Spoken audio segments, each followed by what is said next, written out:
we'll go ahead and get started. Thank you so much for joining the September Mobility and Access Coalition meeting. We have a pretty full agenda today. It was great seeing everybody. I know that we have still a few people that are trickling in, so Jessica will be able to admit them as we move forward. Thank you. Can you see my PowerPoint presentation that says Mobility and Access? Wonderful. Okay, so let's go ahead and get started. So just a couple of Zoom housekeeping features. I think that we probably can take this out here after a while, but just remember that there is a one-click Zoom link that you received from the email that you registered with. So if you lose internet, you can find that and click on it on your smartphone and it will go ahead and dial in and you can listen into the conversation. You won't be able to see the slides, but you can listen and participate. A couple of Zoom housekeeping features. Video does help us communicate. We've been at this a while, I think, but it does help us be able to see each other and see intonation, perhaps, or see movement that leads to intonation. Please mute yourself unless you're speaking. You can also click on chat and add comments. So if everybody could add their name and their organization to the chat, that helps us when we're doing meeting minutes.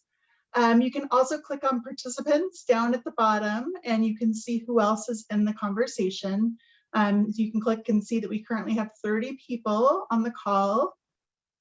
Additionally, we are recording these meetings for note-keeping purposes. So I just wanted to remind everybody of that. And the meeting format, we've been meeting virtually since COVID, and we meet on the second Monday of the month from 2 to 3:45 or 3:50. We've been focusing on internally focused topics like the MAC meeting, the Mobility and Access Coalition members, on odd months. And then on even months, we've been focusing on external presentations. I would say that this month is a little bit of an exception because we have a bunch of postponed presentations that are kind of catching up to us. So this is supposed to be an internally focused one, but we're focusing more externally. And again, we really have equity at the center of our social determinants of health, and transportation is a linchpin service that helps people connect to all of the other social determinants of health. We really focus on transportation access so that people can have access to opportunity, have basic quality of life, and meet their basic needs. And we're hoping that people can be in the safe and thriving section of the self-sufficiency matrix through multimodal transportation options and choices. Here's a look at our agenda for today.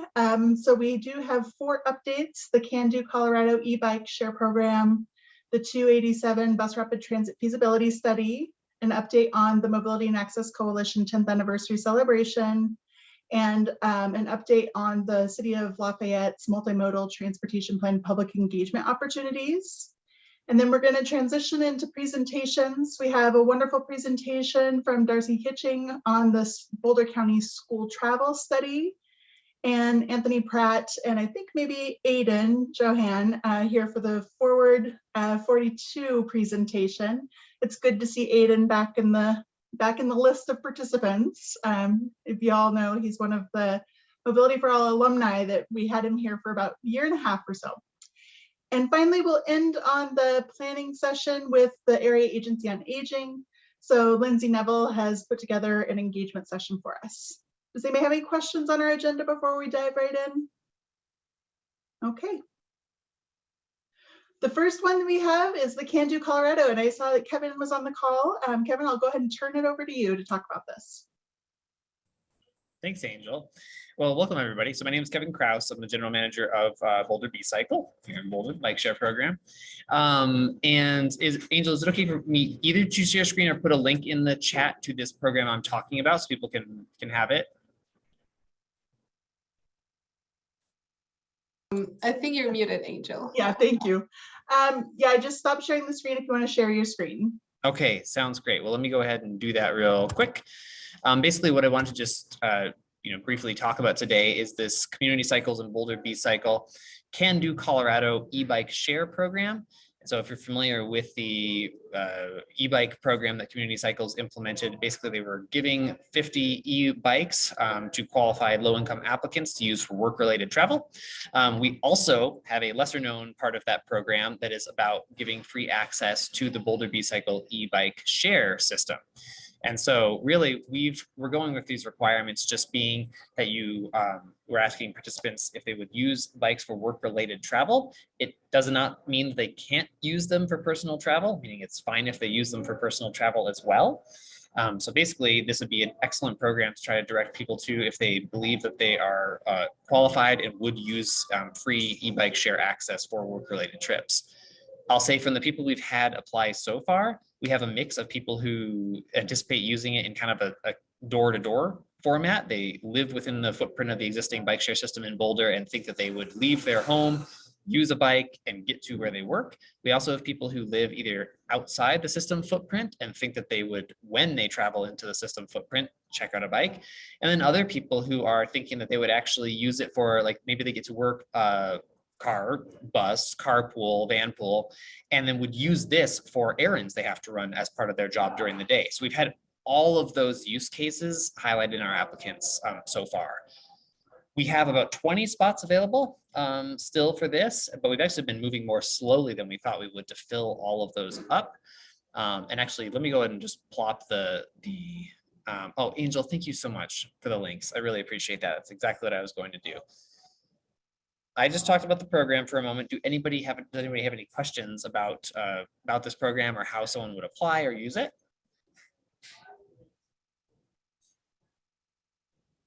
I have a question. The eligibility requirements?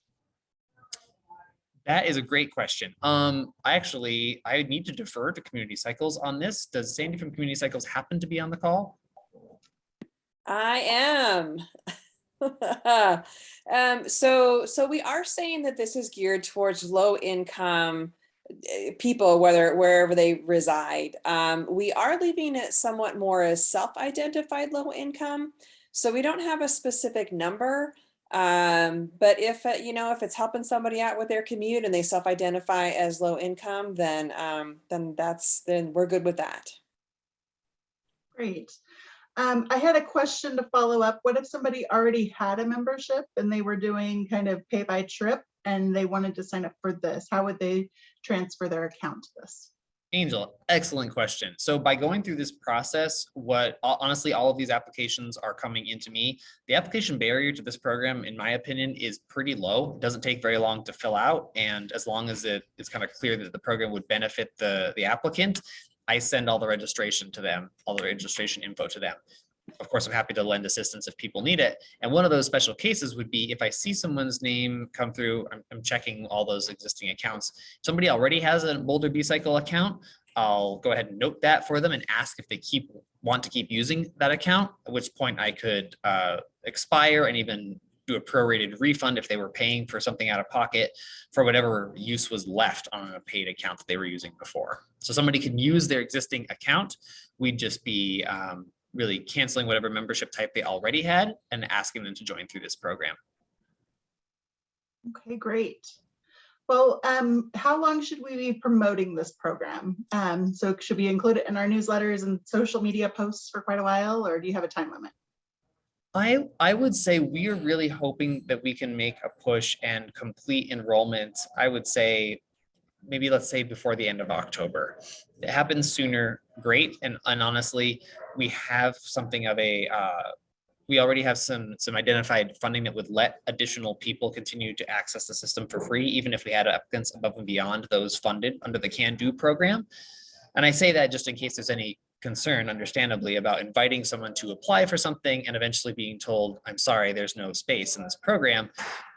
At some point, what we would probably respond to someone is that particular program is filled up, but we actually have this other thing that seems like it could directly address your use case. And so we'd be able to reroute them at that point.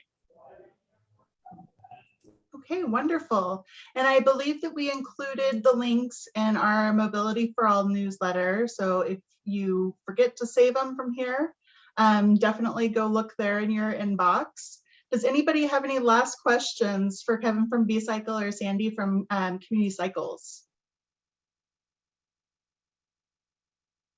Well, great. Thank you so much. And this is a really exciting program, and I can't wait to see the results after the pilot. Thanks Thanks. everyone for your time on this. Yes, Thank thank you you. for the time. Thanks. Okay, and the next update that we have is going to be from Kathleen Brackey and Jeff Betts. They're going to give us an update on the Colorado 287 bus rapid transit feasibility study. And I'm not sure if I saw Kathleen hop on. So Jeff, I'll turn it over to you. Excellent. Thank you, Angel. Can I share my screen? Yep. Great. Oops. Jumped ahead of myself here. Normally Kathleen does this portion of it, but I'm happy to. Okay, is everybody seeing my screen full? Yeah, we can see Okay, it. excellent. Thank you. So we came to you about a year ago to ask for your input on the US 287 bus rapid transit feasibility study. We did some Mentimeter, had some other questions, and now coming back to provide an update on the study. Want to highlight once again that the study is brought to you by many partners. It was co-funded by the City County of Broomfield, and then we want to thank all of our other partners, including the City of Longmont, Erie, Lafayette, and many more. It's something that's really important to consider is why do we need to do this study?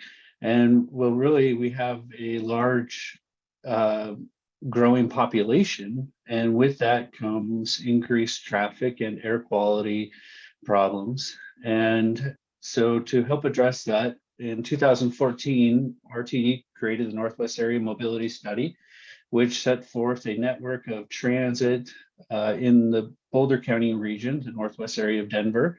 And 287 was one of those to help people get to and from everywhere that they wanted to go via transit.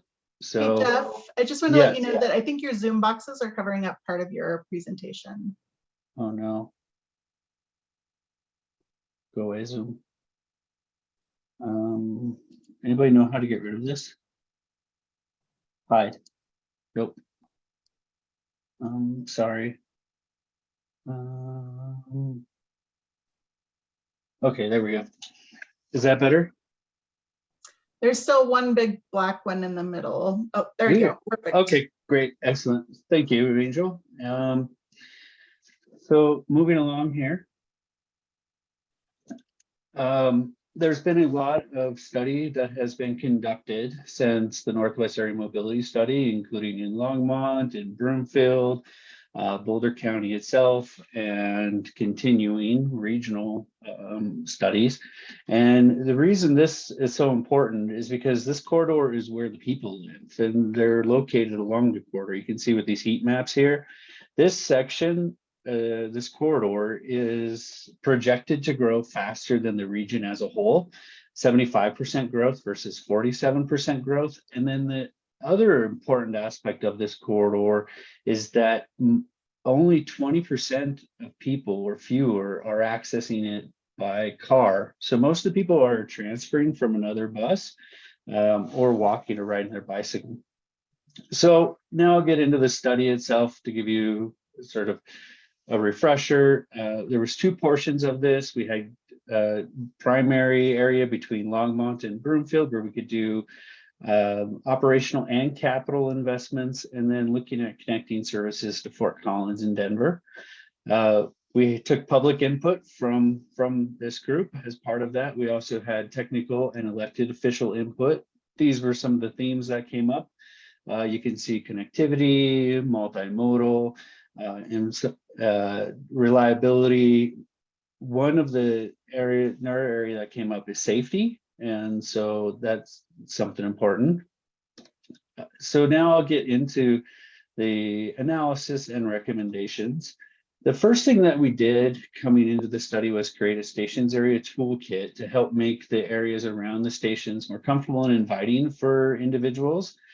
That includes the intersections, it includes multimodal connections such as bike parking, and then the stations themselves, level boarding, amenities, and all the way up to placemaking, where maybe we can get as high as transit-oriented development, but even like smaller stations may have more amenities, and larger stations would have more amenities.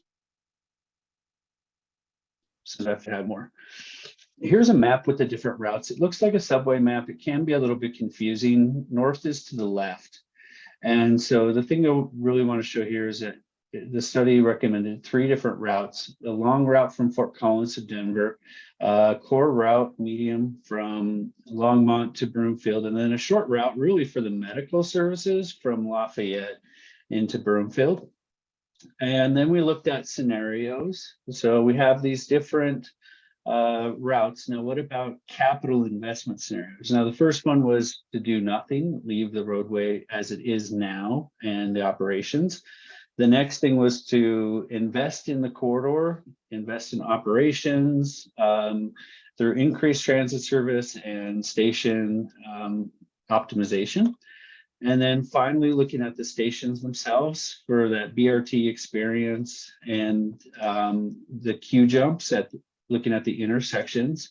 And the final scenario was those 3 above, along with bus and turning lanes, which is where the cars turn and they need to take a right out of an area, but the bus can continue going through.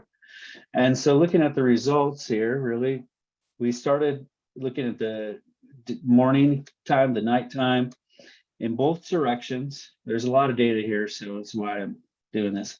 You can find the baseline travel time, and we're able to make significant improvements just through operations only. And so that's important. But as we make one-time capital investments in the corridor, the travel time reliability increases, and also you can get there faster. So for comparison, we are looking at about 40 to 50 minutes for the bus, and travel time for the automobile is 30 to 70 minutes. So at the full build out scenario, we're looking very competitive with the car for times, which increases ridership. In the operational one, just under 4,000. As soon as we start making capital investments, we're getting over 5,000. Yellow is operations. I think you can read the key. If you have questions, jump in. And then the routes right here, you can see significantly a lot of the demand is that long route, the express from Fort Collins to Denver. But then there's also a lot of demand between Longmont and Broomfield. And as we make those investments, capital investments in the roadway, that increases the ridership between the Longmont to Broomfield in particular, and Lafayette to Broomfield. When we look at pricing and how much this is, the first one, we have no capital investments. We have operations expenses, but nothing in the roadway. And then these scenarios, really, when we look at the stations and intersections, we're looking around 184 to $200 million, and then 214 to $230 million. These do take into account some projects that are already ongoing, so the additional would be less. One important thing that I want to note here is that the operations just popped up down below. So we're looking around $21 million to run the service annually, which is in line with the Flatiron Flyer, with no capital investments, but making those one-time capital investments brings down the operating costs to 19 million because we need fewer buses that way. So next steps, really, we'll be looking at a phased approach for being opportunistic. There'll be concurrent projects, maybe in Longmont, Broomfield, and Boulder County, all doing something at the same time. Try to meet multiple objectives, including safety. We'll be working with our partners to help continuing this and planning and funding. And then ongoing advocacy for the corridor through the US 287 Coalition. And because I mentioned what we heard from the public up front, there was a lot of safety. We've now had a phase 2, which is going to go from the county line north of Longmont to US 36 at Broomfield Station. This study is going to focus on safety for people, no matter whether they're driving, walking, bicycling, taking transit, however. And CDOT is going to help fund some additional median design work. And then this study is going to dovetail into the next with the recommendations. And again, we're going to have funding partners. Thank you to all of our funding partners and everybody. And we will follow the federal planning process to set ourselves up for federal funding. So with that, I'm happy to take any questions and encourage you all to sign up to boco.org/287news in order to receive updates. So thank you for your time. Thank you, Jeff. And I did notice that Kathleen, would you like to say a couple of words? Hi, Angel and Jeff. Thank you so much for the opportunity to join today. And I'm sorry I was a little bit late getting on the call, but I think Jeff did a great overview presentation, and it's really been an exciting project, and certainly the result of multiple agencies working together. All of our community partners is really what's brought forward the recommendations for 287. So thankful for the work and for being part of it, and for Jeff providing the presentation today, and glad to help answer any questions. Great, thank you so much. What questions do we have for Jeff and Kathleen?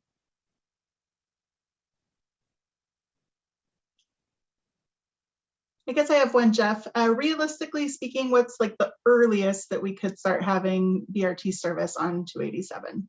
You may have mentioned this, but I may have missed it.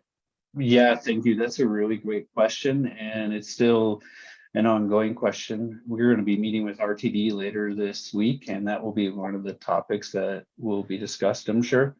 But there's still more to go, and I think the first question is going to be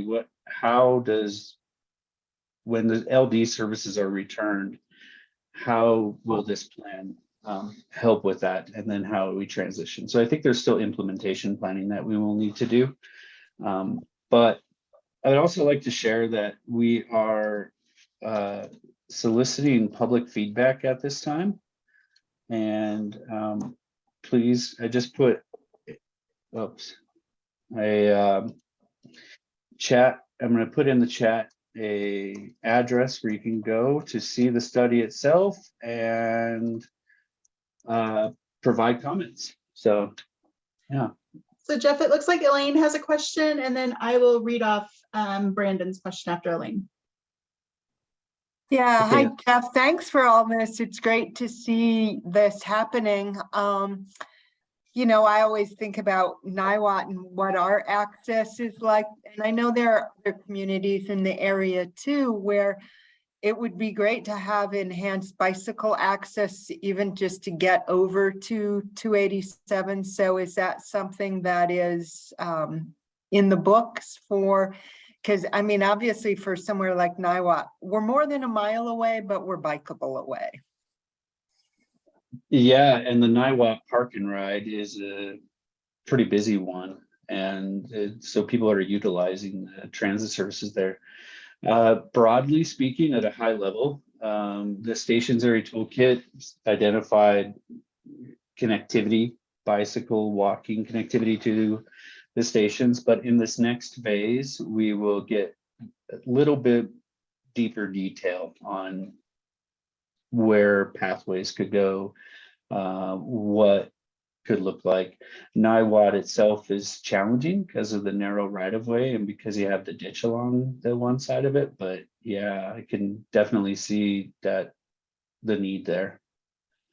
So that'll be moving forward. And Elaine, just to piggyback that, we have identified a route, like a first and final mile route between the Niwot Park and Ride to the existing trail. I can't remember. It's about a 0.2 miles into the city going east, which would take it all the way out to the schools going east. But then from the schools out to 287, there still need to be some linkages for sure. Yeah, that's sort of what I was talking about, because I've done it and, you know, I'm comfortable enough to do it, but now I hear tales of the high school kids drag racing on that stretch, and that's intimidating. Yeah. I will add this to, I'm taking notes on what we're hearing right now. And so I will add this, Elaine. So thank you.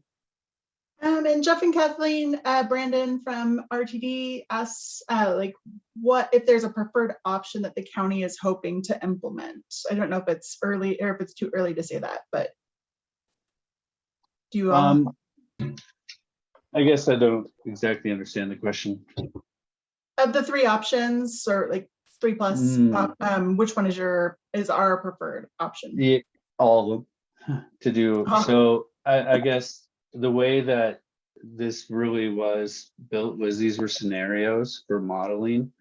And so we may have some operational improvements, some bus and turning lanes and then intersections. So it may not be necessarily in that phase, but ultimately we want to have operational improvements, stationary improvements, intersection, and then the bus and turning lane. So for the full build out, the vision is to have all of it. Okay, and I see Penn, go ahead. Hi, this is a topic that is super close to my heart. I'm somebody who's visually impaired and doesn't drive. I live in Loveland, and our office at Audio Information Network of Colorado is on the east side of Boulder.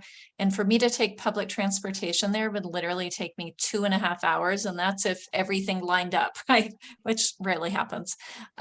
So this is an exciting project for me, not just for me, but people who have disabilities, that their work takes them out of their nearby community. It opens up a lot more job possibilities. So this is super exciting. It cannot happen fast enough. So thank you.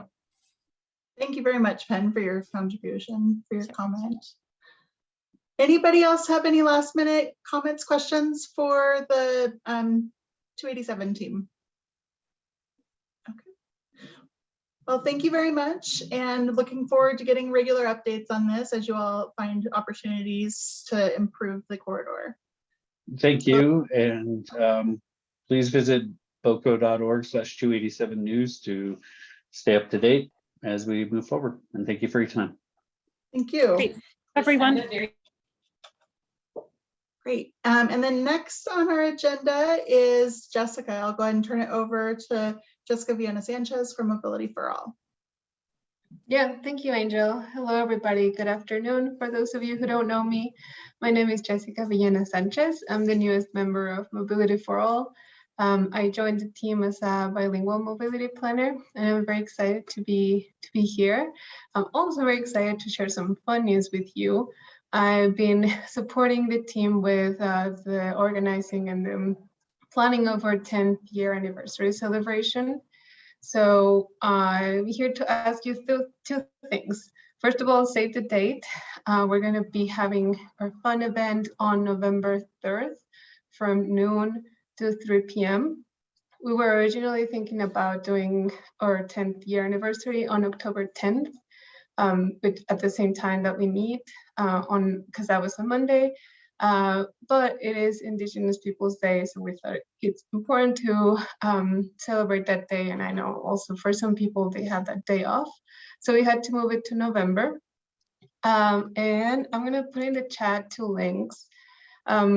The first one is for a survey, so and the second one is for the Eventbrite for the event. So we're gonna ask you to please RSVP on Eventbrite using that link. And then the second request is for you to take a moment and take this monkey survey that I put in the chat, and you can also access the survey with the QR code that I have in this slide. This survey is to nominate your favorite driver. Among the many things that we do at the MAC, we thought it was very important to take a moment to recognize all of our public transit drivers and other transportation and transit professionals. So we need your help to nominate these transportation heroes. So we have different categories. And I understand that this is another survey and we all have very busy, but we do need your help in recognizing these important members of our community who rarely get recognized. So if you know, you have a favorite bus driver, favorite school driver, favorite transportation professional, favorite for-profit driver, or favorite volunteer driver, please add that to the survey. And we are very excited about celebrating with all of you on November 3rd. It's going to be at the Boulder Jewish Community Center, by the way. I forgot to mention that. So yeah, let me know if you have any questions. I also put my email in the chat, so you can contact me. Exciting. Thank you, Angel. Any questions for Jessica? I Are guess you I all have going to share that? Oh, sorry. Are you all going to share that flyer that's up there that we can maybe then also share? Yes, we're going to do that. Thank you. And we'll have like a social media toolkit as well. Well, like a square that people can post as well. So I have a question, Jessica. Is lunch included? Oh my gosh, yes.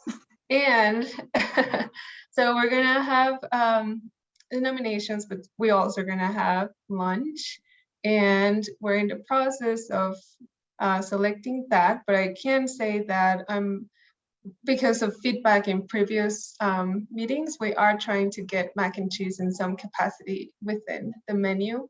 So that's another exciting thing. So yes, lunch is provided, and then the award ceremony and other things that we have planned. So it's going to be a fun event. I hope you all can make it. Great. Thank you so much, Jessica. I really appreciate it, and looking forward to celebrating with you all. I just wanted to say that since we are meeting November 3rd, we're not going to have a separate meeting for October's MAC or November's MAC. That'll just be our one combined October-November MAC. So thank you so much. Okay, the next topic we have is Michelle from the City of Lafayette. Thanks for joining us, Michelle. Do you want me to close this and you can share your screen, or do you just want to speak? I have a short presentation if you don't mind me sharing. Yeah, wonderful.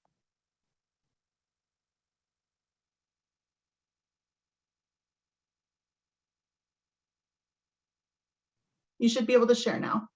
Okay. Is it working? Oh, you guys can't. Oh, hold on. How do I get can you guys see your Zoom window, or sorry, I don't usually use Zoom. Yeah, we can see your like the editable version of the PowerPoint if you want to push the presentation. Okay. Oh, not present slide. Sorry, guys. I'm in the bottom right hand corner, there's a, oh, good job. Oh, that's actually the back end. Sorry.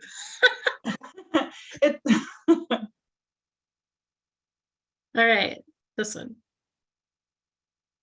That one right there. Yeah, that should do it. Oh, but it's still sharing. Still doing back end. Do you know how to? Yeah. Hit display settings, I believe, and you should be able to switch your screens. It's at the very top in the middle. Swap. There you go. Hey.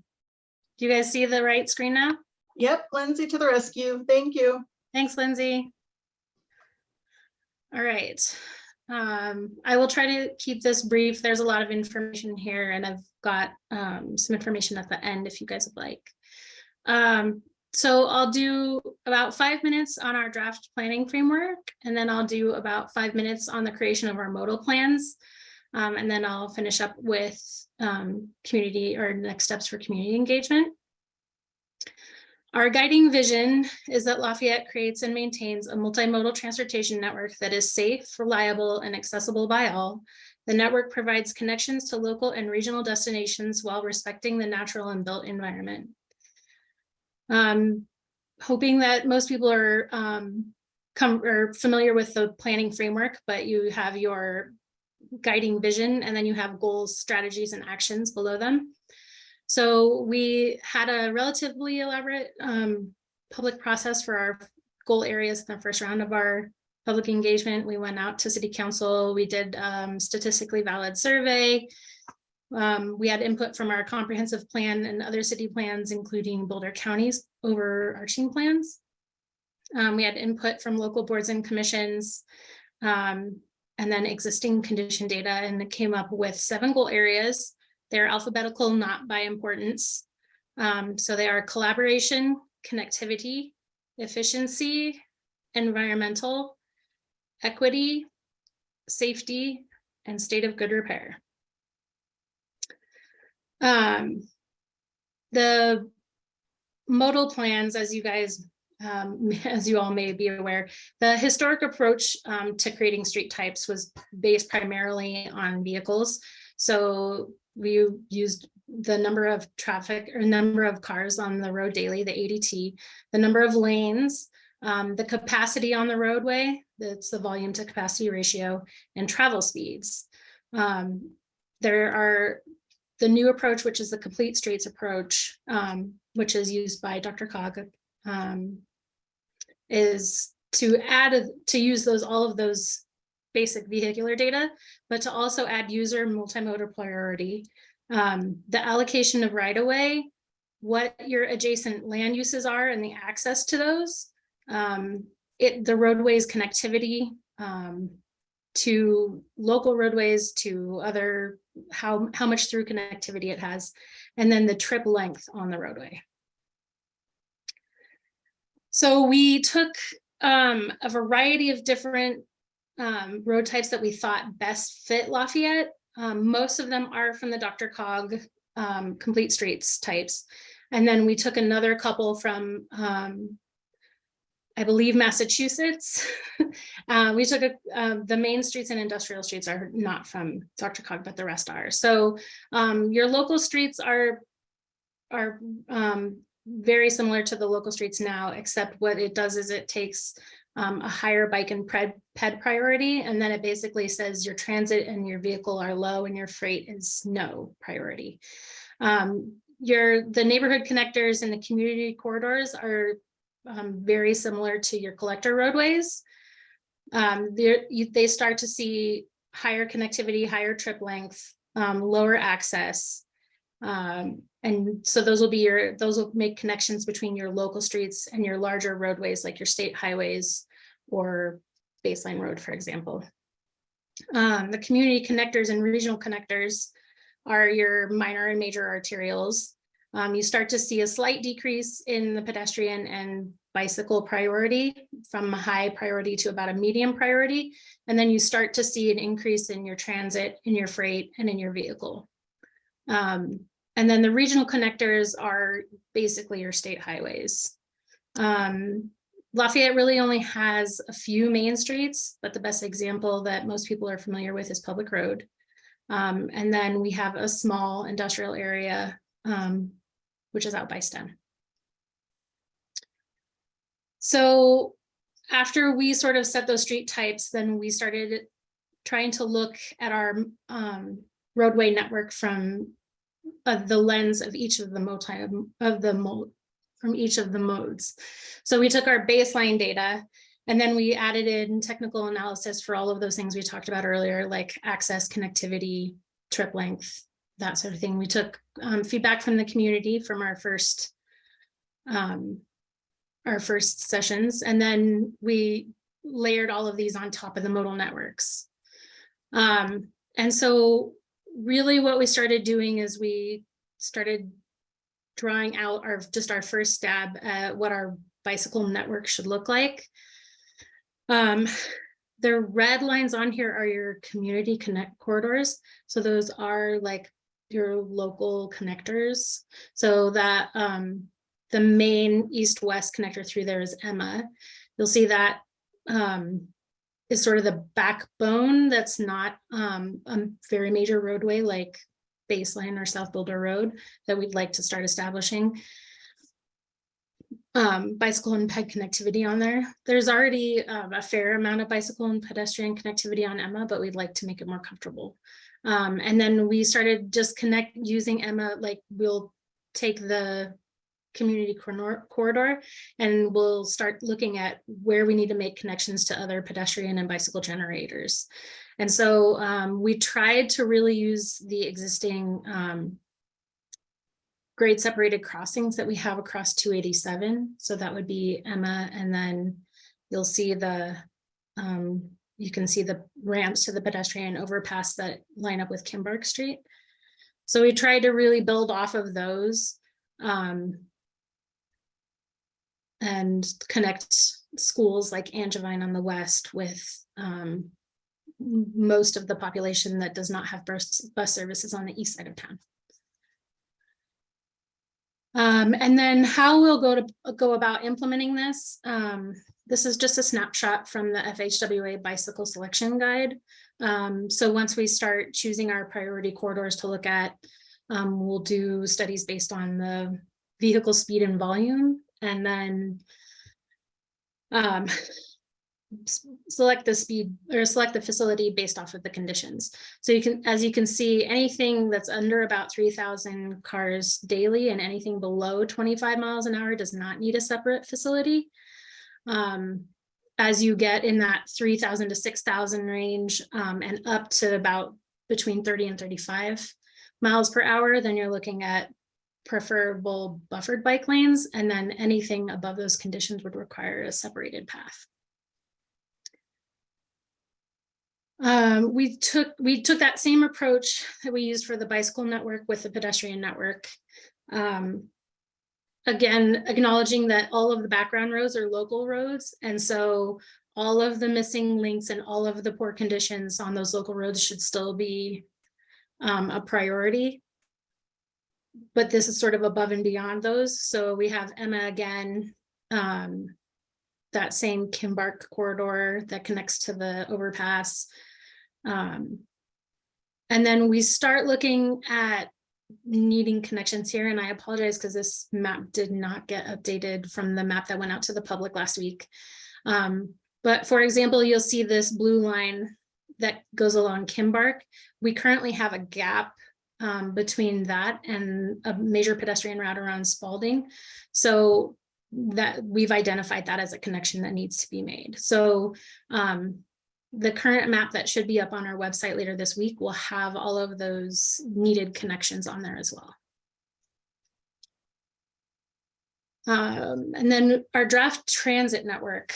So we had some original conversations with, or some preliminary conversations with Boulder County and with RTD about the transit and pedestrian networks. And what we've tried to do is identify our current known upcoming routes, but then also some areas that we know we need transit service. Most of them are also on the east side of town. And then we know that there's a large demand for transit service to the north along 287 and to the south. Those also line up with the NAMS corridors. So next steps, we went to council at the end of August, and we were at Lafayette's Art Night Out last Friday night. We'll be meeting with our regional partners hopefully in early October, and then the plan is to meet with local boards and commissions after that. We will have another touch point with council, likely, or with our council. Their next large milestone will probably be early next year, where we'll come back with a draft plan after that. And then I included the link for the project website. Like I said, it will have updated maps in the next couple days when the consultants take in, make some edits from outreach that we received on Friday night. And that is it. Great, thank you so much. What questions do we have for Michelle about the multimodal transportation plan for Lafayette? Looks like it's a lot of great work.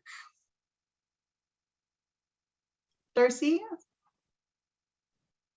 Yeah, hi, thank you so much, Melanie. I'm curious about what plans you have for increasing, or Michelle, I'm sorry, increasing access to Peak Charter School. I've heard a lot of concerns about accessing that school specifically on bike or walking. It seems like it's just a complete mess during the school drop-off and pickup times, and there's not a lot of access. And I know that that's on the far east side of town. I'm just curious if you have any specific plans for accessing Peak to Peak. So the specific plans probably wouldn't be laid out within the multimodal transportation plan. We have had a fair number of conversations with them. Cammie's actually been a part of those as well. We're trying to establish a connection on the east end of the campus that will be like an off trail connection. There is a fair amount of off local trail connections that are not on the roadway that are there already. But we are aware that there are some pedestrian issues along Spalding, which is that main spine that goes to Peak from east to west. So as far as like specific plans on Spalding, we haven't identified anything like that. To this point, it's all been sort of a lot higher picture. And we've established there's a lack of sidewalk on the north side that we're looking to finish prior to, there's a new development on the just east of Peak. Cool, thanks. I'll just add to that real quick, Michelle. I know one of the things that we've been looking at is trying to, how can we better make some connection improvements so the trail system can be used better, so we can keep kids, walkers and bikers kind of off the sidewalks, competing with the traffic essentially, or going against the traffic. So we're working on where are those trail connections that we can keep them sort of more separated, the people in the cars a little bit, because there are limited options out there. But I wanted to say great job to Michelle and her team for doing a great job at identifying pedestrian and biking improvements, kind of above and beyond the minimum. I think your plan has, great work within it. And I know you're aware of all of these issues, and yeah, it'll just take time to get to them all, but you've done a great job identifying where you can really make bike ped improvements. So kudos to you all. Thanks. Great. So my question is, I put the link in the chat. What's the timeline for providing feedback? And then what's the next step after you receive feedback on the Lafayette Listens website? So really there's no endpoint for the feedback. We'd like to get whatever feedback that we can within the next 2 weeks. Okay. The plan, like I said, is to go out to our stakeholder groups, all the local cities, the county, in early October. And so we'd like to get as much feedback prior to kind of getting to some stopping point to then. But through that website, this should be basically a living document. We'll have milestones where we won't get, everything may not be up to date all the time, but if you guys can submit within the next 2 weeks, we should be able to incorporate all that feedback prior to going out to the stakeholders. Okay, great, thank you. And Jeff, I see your hands up, but we're a little bit behind schedule. So if you could put that in the chat, perhaps Michelle could respond in the chat. Thank you. So the next thing on our agenda is a great presentation by Darcy Kitching. So we'll go ahead and turn it over to you. I know that you've been working on this and have come to the MAC a couple of times to ask for feedback or just let people know that you were hosting those meetings with the families. So I'll go ahead and turn it over to you. Great, thank you, Angel. I'd love to share. Okay. Great, you all see my PowerPoint? Yep, we can see. All right, fantastic. I am so glad to be here today specifically because this is such a great combination of presentations. And also because they are all kind of pertinent to what I've been working on for the last couple of years with Cammie. And I'm so grateful for Cammie's involvement and help with facilitation of this study. It's been absolutely instrumental. And we've come a long way, and I'm excited to share some results with you. And I wanted to let you know also that right now you can go and see a big display about the study at the Museum of Boulder. And we're hoping, Cami and I are hoping that this can kind of be taken around and taken to some other exhibit sites around the county. But right now it's at the Museum of Boulder, and there are some interactive elements. Kids can find their schools and use these little sparkly dots to identify their school and find the school on the big map from the county. And I've got 2 really big displays with data, some findings, and some of what I'm going to relate to you today, but also more. And also the opportunity for people to draw their own weekday route maps and contribute in that way. Anything that people do contribute here at the museum or at any ongoing public presentations won't be added to the study specifically, but will be information for Cami and her team as they go forward. So this is really exciting just to get this out there. And it was also exciting for me because as a doctoral candidate, my advisor said, wow, doctoral candidates don't usually get their work up at a museum. So that's kind of fun. So I'm going to quickly go through just what the study is, what we've been working on, and I really want to focus on some of the findings for you and get your feedback and some questions that you might have about what else is in this that you could potentially use, because there's a lot of data that we've collected and that I'm wading through and learning how to analyze and figuring out right now. So the aim of the study was really to look at the student and parent component of a lot of what we've been talking about today.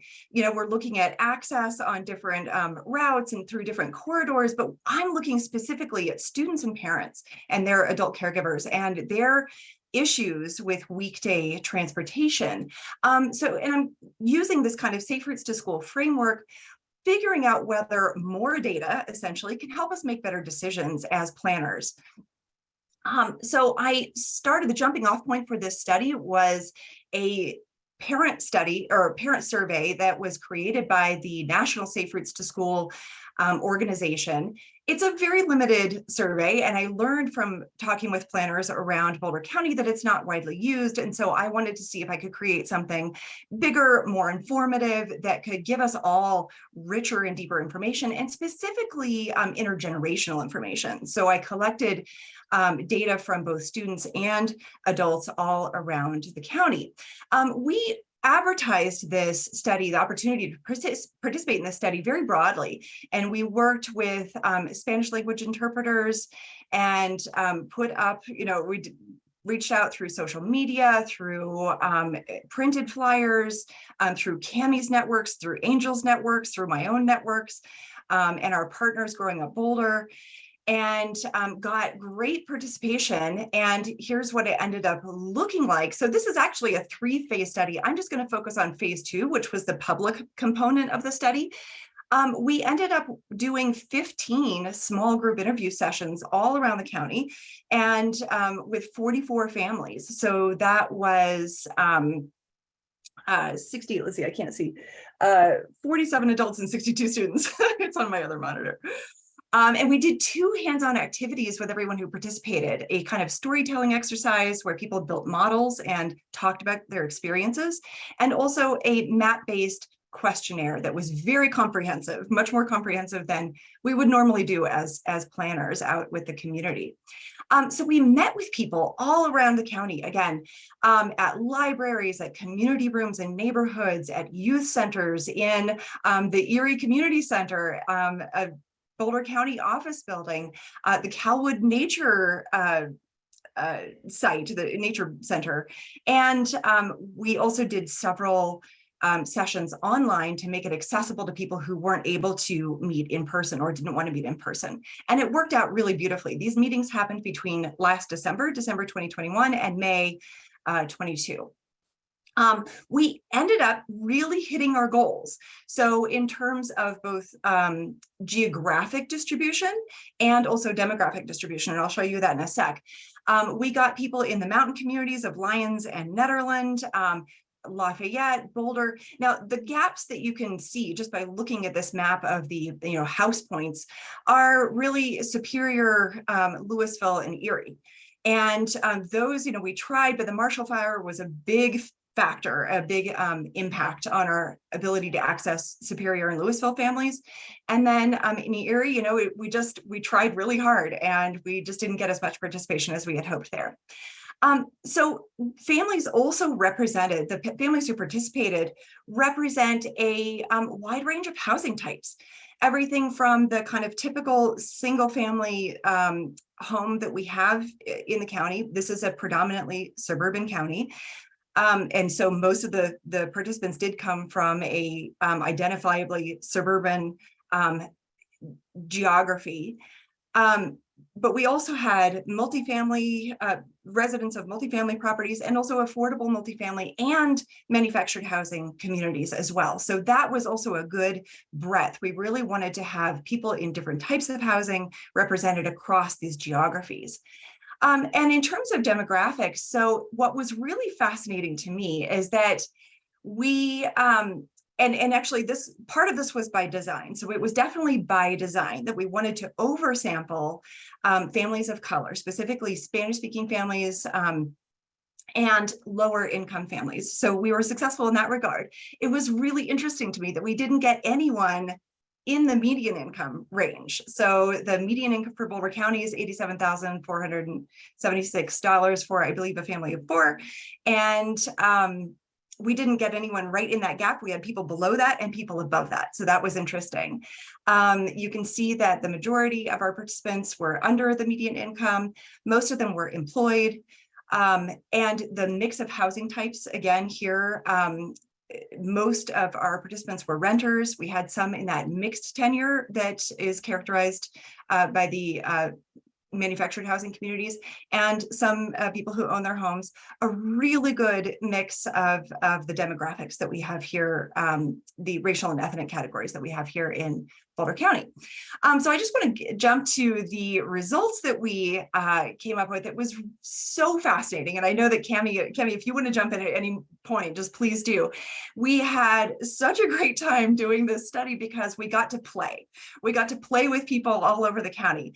Our first activity, this Place It activity, the motto building, we asked them 2 things. We asked them to build a memory of their kind of earliest mobility or transportation experience. And then we asked them as a family to model their ideal school trip. And the themes that emerged from this were absolutely fascinating.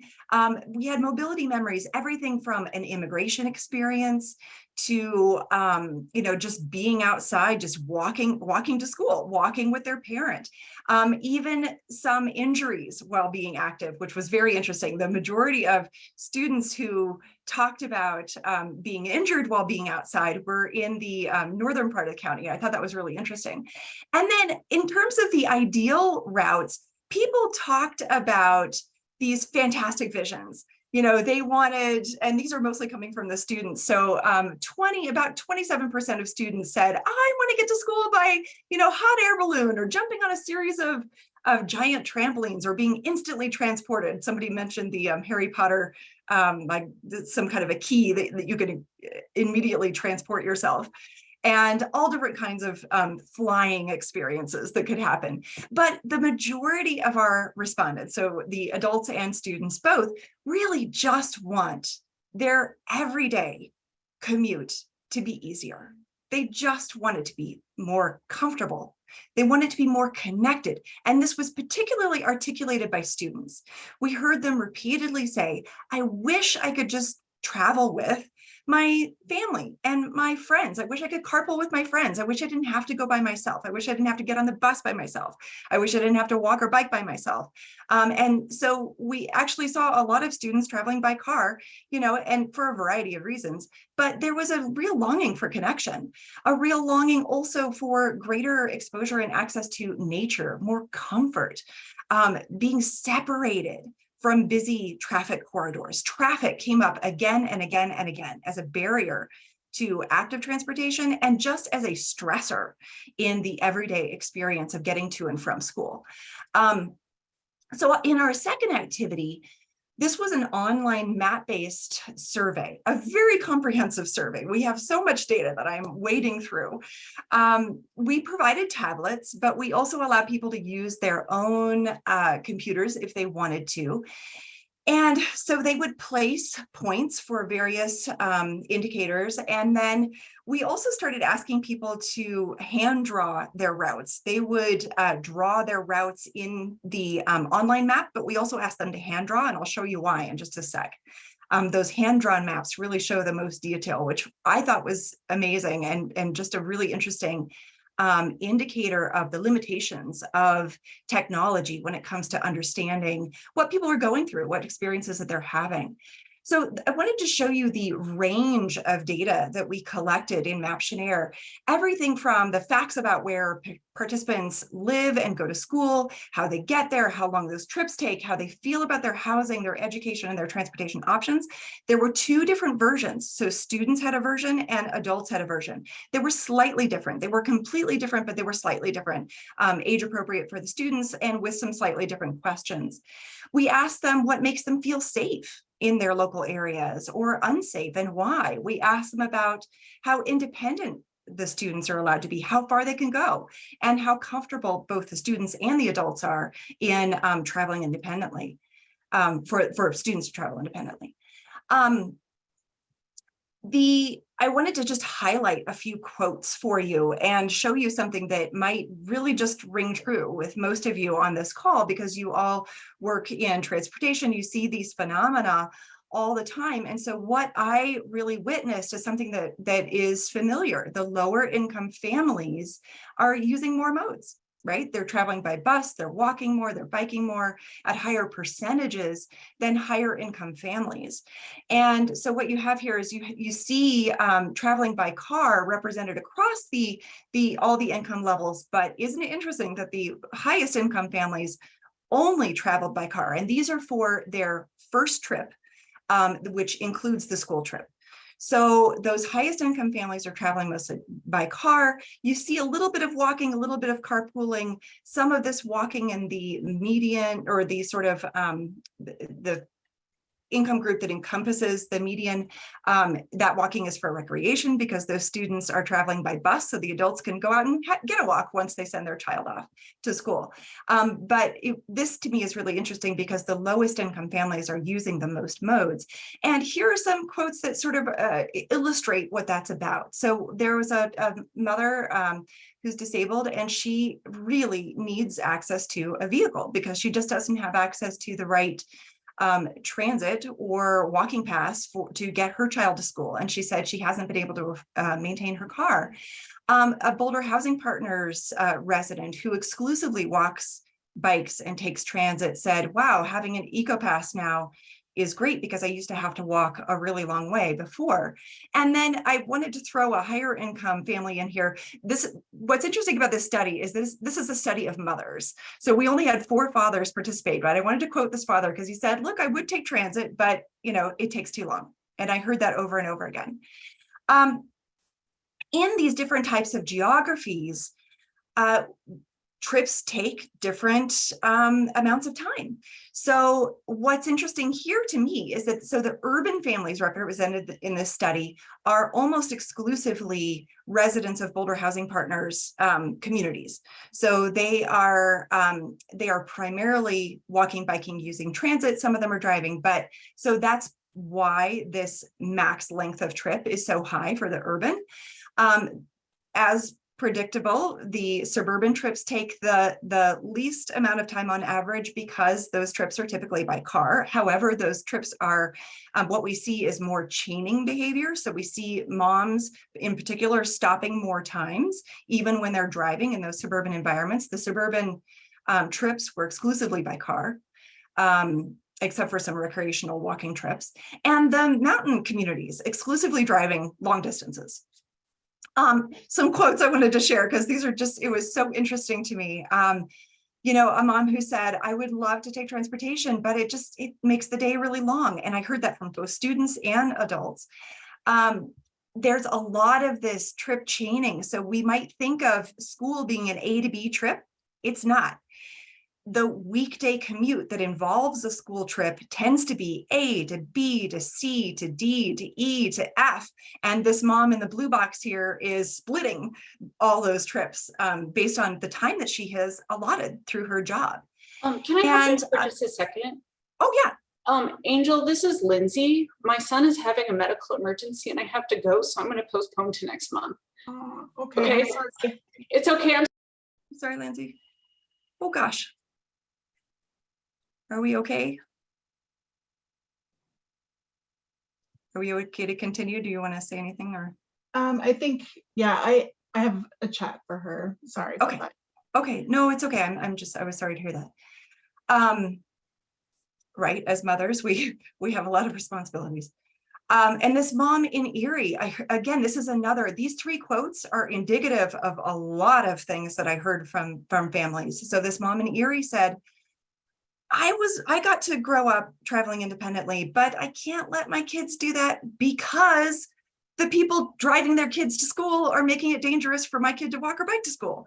So this is really interesting, right? The way that we're inhibiting independence, the independence that the parents are longing for, that they themselves experienced, that I experienced, and I know can be experienced, right? And it's just getting harder and harder because of the traffic, because of the intensity of travel around schools, and just, you know, these weekday patterns that we're all aware of.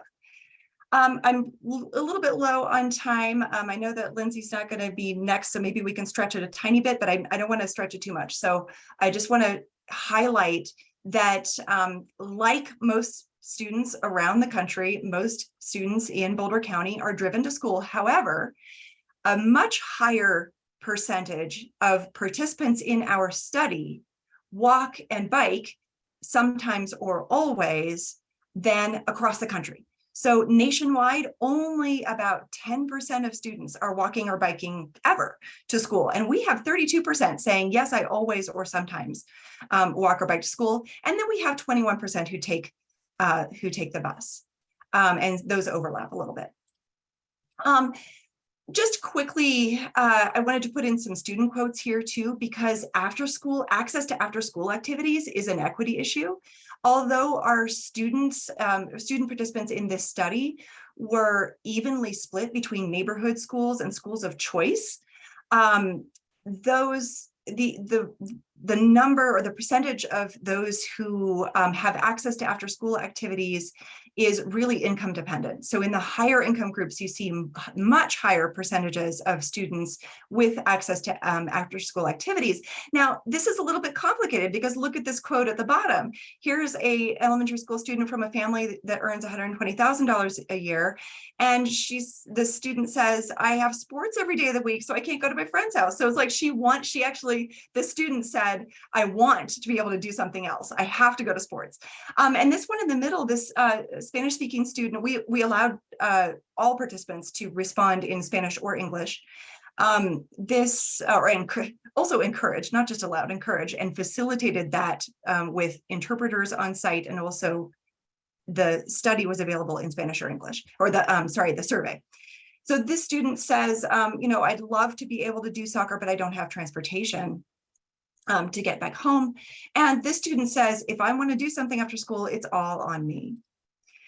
So here's a quick peek at how the hand-drawn maps were so different from the maps that were drawn in our Maptionnaire online survey tool. This is the same respondent in both of these pictures. And you can see this mom's experience is much more complicated in her hand-drawn map than in the Maptionnaire map. It's just harder to annotate in the Maptionnaire map. I outlined hers in light blue here, but you can see that there's a lot of back and forth. And again, that was a very common experience. And I'm sure it's something that you all have heard from participants in your own organizations. And we also encouraged, we had the students also draw their routes both by hand and in Maptionnaire. And this one I love because it just shows a little more, it just shows the care and the level of engagement the students had. This student drew a key and talked about, like, not only do we just go to the dairy bar, but it's Friday Fun Day. We have a whole family experience around that. Okay, my 20 minutes is up. Good, I'm done. So I am curious now. Let's see. Yeah, no, that's it. That's it. I took 20 minutes. So I'm curious about what people think about this, what questions you might have, and how this might serve you. Like I said, I have a mountain of data. It is primarily my PhD dissertation, so my priority is to get that written and submitted and to graduate. But I also have so much I think will be of service to this community. So I'm hoping that we can talk about that a little bit. I will just say thank you. Here's my email address and my phone number. If you want, I can put my email in the chat as well. Happy to hear from anyone. In the chat, Elaine definitely supports a lot of what you're doing here. She said that she read an article that you can check out with Bloomberg about in Japan, like fighting car culture. And I see that Bobby unmuted herself and turned on her camera. So I'll turn it over to her. Thank you, Darcy. That was great. I couldn't listen to all of it because I'm on the phones, and so I had some calls. But instantly, as soon as I saw the maps of all the errands that they had to run, so I'm Bobby with Colorado Car Share. So yeah, instantly it was like, well, some of these people could use car share because I know it's a little difficult for the buses, for the bikes, you know. So yes. If there's any way we could connect, I would love to be able to, you know, do something about, you know, solving some of their problems, because I couldn't imagine not having a car, driving my daughter to the, you know, going to the grocery store, going to the dollar store, going to soccer, to volleyball, you know, everything. So you know how it goes. I mean, that's the way it is, right? It's all of those errands and all of those trips. And really, my purpose behind this study is to understand better what can we as planners, as people in this space, including your organization, how can we create more opportunities to both integrate some active travel for students and also adults, but also how can we solve these really significant transportation issues people are experiencing? So it's the gaps, it's the first and last mile gaps, it's access to private transportation, it's access to bus passes, it's all of that. And, you know, what it comes down to for me too is just land use issues as well, just really trying to make things easier and more accessible for families. Yeah, that was great study. I especially loved the kids drawing. That was really great. Yeah, thank you so much. And I appreciate what you're doing, and we can definitely be in touch. Okay. And also micro mobility is a big part of this. You know, I think car share is a great, could be a great stopgap. I mean, especially for people like that mom who said, I have a car, but I have not been able to fix it. I can't get anywhere. She has really been appreciative of Lyft vouchers and other kinds of vouchers. And her son is also disabled, and it's really difficult for them to ride the bus because his disabilities make it really challenging. So there are all kinds of issues. You know, when you really drill down into people's stories, you hear so many specifics that make, you know, the angel hears all the time, right? These stories they're really specific to a situation, but that we really do need to find answers to and facilitate more independence and more mobility for everyone. Thank you so much, Darcy. It's a great Sure, please go study. see the exhibit at the museum and share your maps. And thanks. That's great. And then Darcy did put her email in the chat. So if you want to schedule a presentation or if you want to reach out to her about her findings, you can do so by emailing her. And I just want to thank you for all your hard work and connecting with families. It's really great. And I'm sure the study did a lot to build trust in the community and just you being there listening, even though we do hear these stories and there's like, you know, I mean, it's stuff that we deal with all the time. We still need to spend the time to spend with families and listen to them to build that trust and credibility, and you did a great job. Yeah, thank you. Absolutely. And the youth engagement is a really significant part of this. Their voices are left out of this work generally. So I think that's a major contribution too. Thank you. Great, thank you. So our next presentation that we have is on the Forward 42. And so Anthony Pratt is on the call, I believe. So I will go ahead and turn it over to you, Anthony. All righty. Thank you so much. Anthony Pratt with Kimberly Horn, and we are the project manager for the Future 42 study. I'm gonna flip on my screen here. The Future 42 study is it's led by the city of Louisville in association with the city of Lafayette and Boulder County. This study kind of goes back way on multiple different fronts. Very early pieces were in the Louisville Gateway Plan and then identified in the Louisville TMP, but also in the RTD NAMS study as well that we heard about earlier today. And then a sub-regional grant was awarded in 2019. IGAs happened in 2020. We kicked off this project in March of 21, did public engagement in May of 21, worked on alternatives development all last year, and then did some more engagement. So some major themes coming out of our first public engagement were how should new improvements along the corridor be prioritized? And there really was focus on a large number of small projects versus fewer number of large projects. So really thinking through the multimodal pieces of this. And how should those investments be prioritized? It should be expansion of new facilities and services. And that's really comes down to the multimodal pieces of the corridor. So we developed 3 different alternatives, and we kind of broke these down even a little bit further, and you'll see that here in a second. But we looked at one-way protected bicycle lanes with separated pedestrian sidewalks, buffered bicycle lanes with a detached sidewalk and multi-use path, and then a 2-way protected bike lane with separated pedestrian sidewalk with roundabouts. So here's that corridor alternative 1, 3-lane cross section with separated bike or protected bike lanes with that walk. Here's a little more detailed view of what that kind of looks like from a number standpoint. Corridor alternative 2 had those buffered bike lanes with the multi-use trail on one side. And then for the Louisville section, which is really, this section was really from Hecla south to Empire, is looked at adding a 3rd and 4th travel lane, so 2 in each direction. For a multitude of reasons, but mostly around transit. The future transit improvements in the corridor would be hampered by a single lane in each way. The speed and reliability would be decreased greatly. It would need either a shoulder or other kind of facilities to bypass. So even the NAM study looked at this addition of a travel lane. And then corridor alternative 3 is that 2-way protected bike lanes with separation as well.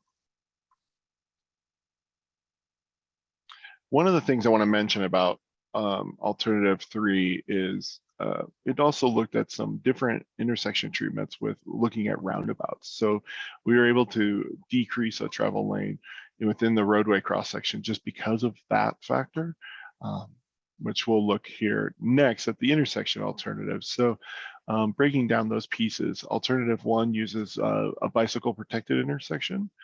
Alternative 2 is more of that standard intersection. And alternative 3 is the roundabouts. And this is for most of the intersections in the corridor. The caveat to that is Baseline Road. There's a lot of traffic moving through Baseline Road, and so roundabouts would not work. So we looked at protected intersection for one-way, more a standardized intersection, but changing of these islands. These islands exist today, but they're more free-flowing feeling. And so these are more acute angle to increase yielding at those pieces and adding raised crossings for all the pedestrians and bicycles crossing through that. And then alternative 3 is looking at a 2-way protected intersection. We did the same thing for South Boulder Road with the caveat of alternative 2 was done to stay within the existing right-of-way that is proposed or that is out there today. So the liquor store is right there, Union Jack Liquor, and it's right on the back of the curb or back of the sidewalk right now. So we were looking at an alternative that does not take away that parcel in itself.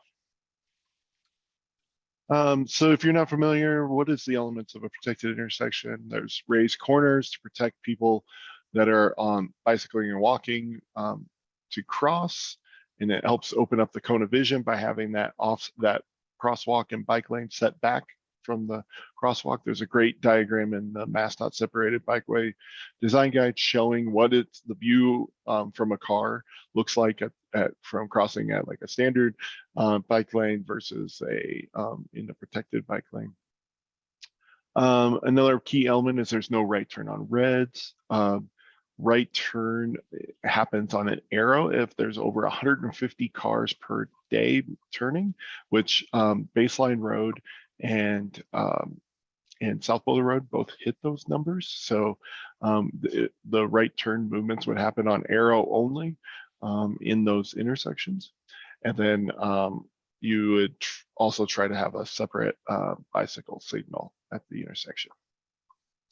So we brought these alternatives through a second public engagement that included a virtual survey and a virtual Q&A, as well as an in-person meeting. What we really heard from the public is they liked the one-way protected bike lanes and protected intersections. They liked having those separated sidewalks and the protected intersections that it brought.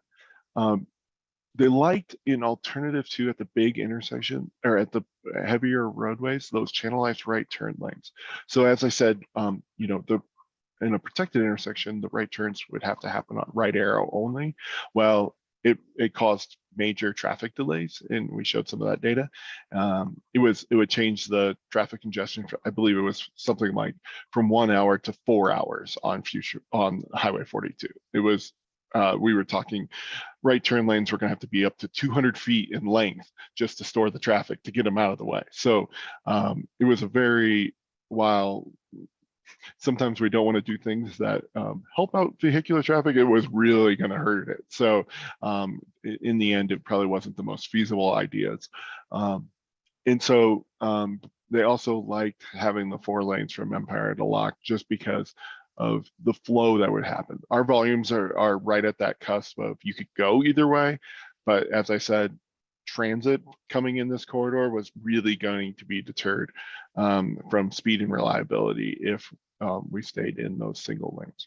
The other interesting fact is when we started looking at this corridor, a lot of the major intersections are already 4 lanes. So to expand to 4 lanes in this area was actually not that much roadway to expand to 4 lanes because it's just filling in the blanks between major intersections. So here's kind of a really quick piece around measures of effectiveness and how the alternatives did. You can kind of see, you know, some of these things are really ranked really high from a piece, but some of them were decreased. And I would say even looking at the what we called the autoflow alternative, it increased speeds, which was a decrease for us due to decrease in safety pieces. But we took all of these different elements and came together for a recommended corridor alternative that includes one-way protected bike lanes. We were staying in single lanes moving from Hecla north to Arapahoe, and then 4-lane cross section from Hecla south. We are for the major intersections going with these channelized right turn lanes, but it will be a protected bike lane going across these raised islands, and we have some guidance to do that now. Baseline Road would actually mimic, South Boulder Road would actually mimic Baseline Road. So Louisville is looking at some right-of-way acquisition that might need to happen in that area, and are discussing with those parcel owners on those elements. But most all intersections in this corridor will be protected bicycle intersections, except for those 2 major ones, which is going to be one of the first corridors in the Denver metro region to really take this on from a high level standpoint. The exciting news coming out of this study is we're going to be wrapping this study up here by the end of this year for council adoption. And once that happens, a new project will be coming up, and that is City of Louisville applied for DRCOG funding for 60% design right away and environmental for the Louisville section of this roadway. And I believe that's going to be approved by the board in the next week or two. From DRCOG, it's been approved by the Boulder subregion already. So good things are happening and still moving forward on this corridor, and we're applying for more and more grants moving forward. Great, thank you so much. I know that this is really welcomed, at least from the Boulder County Housing Authority standpoint. You know, HECLA is where we have a 200 unit housing authority site. So, and we've had some problems at the HECLA in 42. So definitely great to see there being a shift from like car orientation to having biking and walking. Great work. And exciting to see that we're going with the protected, because we know that like the low stress network, people like that buffered, protected bike lanes. That was super important right away from the beginning of the vision of this corridor, was to have low stress facilities, whether it be a multi-use trail, protected bike lane, some kind of barrier separation from people, for all ages and abilities. Yeah, wonderful. What questions do we have for Anthony and the team here? I guess for like a layman question, after 60% design, like what's the next step? Is that seeking funding for construction? You're right. So the next step will be to seek funding for the starts of projects. Currently, we're working on an application for South Boulder Road intersection, which also includes an underpass for that intersection. And then probably looking at funding for an underpass around the South Street intersection. We want to get those underpasses in before getting the roadway done on top, so we're not destroying the roadway to put in an underpass. So trying to be sequential about everything. Okay, great. Any questions for Anthony? Wonderful. Well, we look forward to seeing the corridor grow and be more pedestrian and bicycle friendly. So thank you so much for today. Thank you.